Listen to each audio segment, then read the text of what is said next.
मानवी जीवनाचा प्रवास, त्याचा अंत, मोक्ष याबाबतचं त्याचं विश्लेषण ऐकून भल्या भल्यांना थक्क व्हायला होतं। एवढ्या लहान वयात त्याला हे अगाध ज्ञान कसं प्राप्त झालं याचं कोडं न सुटणारं असल्याचं त्याचे आईवडील देखील सांगतात।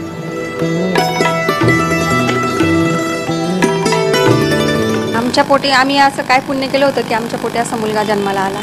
आम्ही तर त्याला अगदी म्हणजे त्याची सेवा नाही तर ही साक्षात विष्णूची देवाची सेवा आहे। त्याचा अगदी म्हणजे खाण्यापासून तर अगदी छोट्या छोट्या गोष्टीसुद्धा म्हणजे एका कृष्णाच्या जशा खोळी होत्या तशा त्या, जसं यशोदा मैयाला कृष्णाची जसं अनुभव आलेला आहे तसा मला येतो। चारू दत्ताचं लिखाण हे गेल्या 2 ते 3 वर्षापासून या ठिकाणी घरात चालू आहे।